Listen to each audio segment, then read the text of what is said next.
Good morning friends, स्वागत आहे तुमचं आजच्या प्री मार्केट रिपोर्टमध्ये. तर मग चला सुरुवात करूयात आजच्या प्री मार्केट रिपोर्टला आणि जाणून घेऊयात की आज आपल्या स्टॉक मार्केटमध्ये काय होऊ शकतं ते.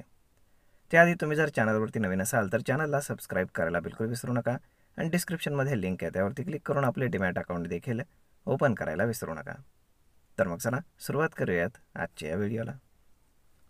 मित्रांनो, साधारण लाँग वीकेंड नंतर आता आपण आज पुन्हा ओपन होतोय सोमवारी.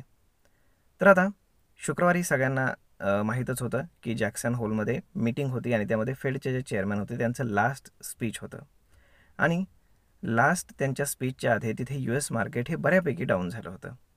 का? तर साहजिकच आहे, त्यांनी आतापर्यंत रेट कट्स केलेले नाही आहेत, त्यामुळे आताही रेट कट करण्याची काही प्रोबॅबिलिटी नव्हती. परंतु झालं नेमकं उलटं. तर त्यांनी तिथे इंडिकेशन दिलेलं आहे की आम्ही आता होपफुली रेट कट पुढच्या मीटिंगमध्ये होण्याची पॉसिबिलिटी आहे. आता ते उघडपणे असं कधी सांगत नसतात, परंतु त्यांचं जे एकंदर बोलणं आहे तर ते एकदम डोविश होतं, म्हणजे आपण काय म्हणतो पॉझिटिव्ह होतं आणि त्यामुळे रेट कट होणार आहेत हे जवळजवळ नक्की झालेलं आहे. कारण त्यांचा जो टेन्युअर आहे तो संपत आलेला आहे आणि फेडच्या चेअरमनचा, आणि ही त्यांची शेवटची आपण काय म्हणू शकतो की MPC मीटिंग आहे.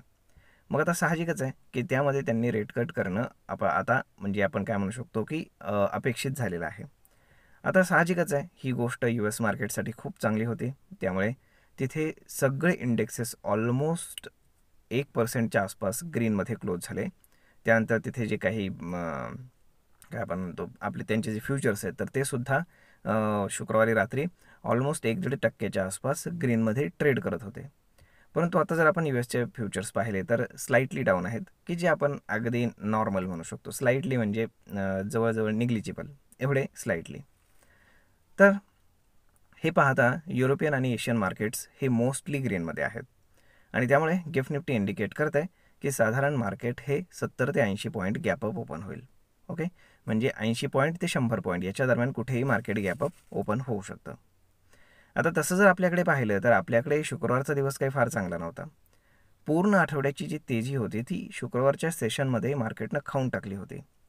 जर टॉपपासनं पकडलं तर ऑलमोस्ट मार्केट 250 पॉईंटच्या आसपास सिंगल डेमध्ये डाऊन झालं होतं. परंतु मार्केट नेमकं येऊन एका सपोर्टवरती बंद झालं होतं.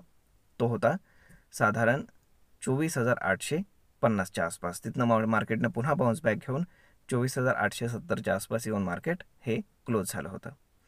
त्यामुळे आज मार्केट जर गॅपअप ओपन होत असेल तर आता पाहणं हे जास्त गरजेचं आहे की 25,000 मार्केट डिफेंड करतो की नाही.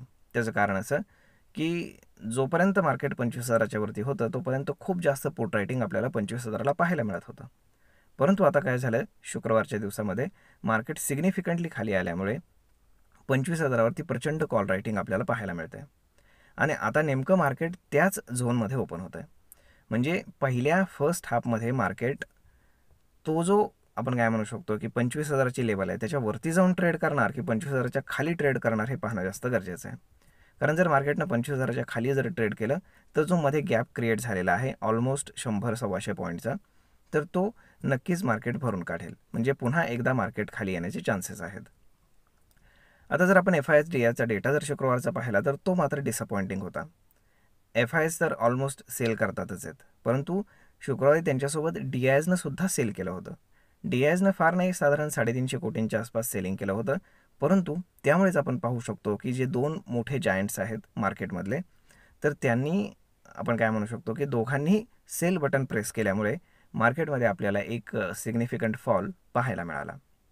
म्हणजे तुम्ही विचार करू शकता की इन्स्टिट्यूशनच्या पैशाशिवाय मार्केट आपण काय म्हणू शकतो की स्टेबल नाही राहू शकत. हे लक्षात ठेवा. तुमच्या आमच्या सर्वसामान्यांच्या थोड्याफार पैशाने काही फरक पडत नसतो, हे आपल्याला शुक्रवारी पाहायला मिळालं. परंतु शुक्रवारी जे काही रिटेलर्स शेअर्स घेऊन गेलेले असतील तर त्यांना मात्र आज चांगल्यापैकी फायदा होईल, कारण मार्केट गॅपअपच 100 पॉईंट होणार आहे.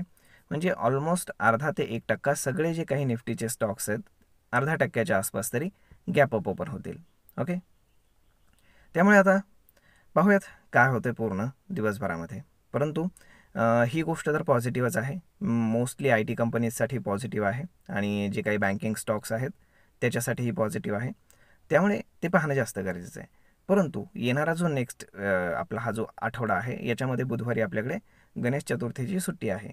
परंतु त्याच दिवशी US-नं जे काही टॅरिफ्स अनाऊन्स केलेले आहेत आपल्यावरती, तर ते इम्पोज होणार आहेत. तर आता ट्रम्पचे काही स्टेटमेंट्स येत आहेत का, ते रिलॅक्सेशन देत आहेत का, की टॅरिफ ते इम्पोज करणारच आहेत, हे सगळं पाहणं फार गरजेचं आहे. म्हणजे जर टॅरिफ इम्पोज होणारच असतील 27 तारखेला, तर आपल्याकडे सुट्टी आहे, त्यामुळे त्याला रिॲक्शन सरळ 28 तारखेला मिळेल. ओके.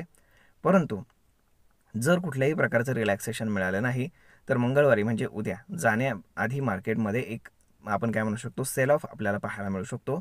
कारण जर समजा बुधवारी जेव्हा आपल्याकडे सुट्टी आहे, तेव्हा US-मध्ये जर समजा त्यांनी टॅरिफ्सला जर रिलॅक्सेशन दिलं नाही, तर मग मात्र मार्केट पुन्हा खाली येण्याची पॉसिबिलिटी आहे. आता ते कुठपर्यंत येईल, काय होईल, तर ते किती टॅरिफ इम्पोज करतायत, त्यानंतर रशिया किती प्रेशर करत आहे US-ला, बऱ्याचशा गोष्टी त्याच्यावरती डिपेंड आहेत.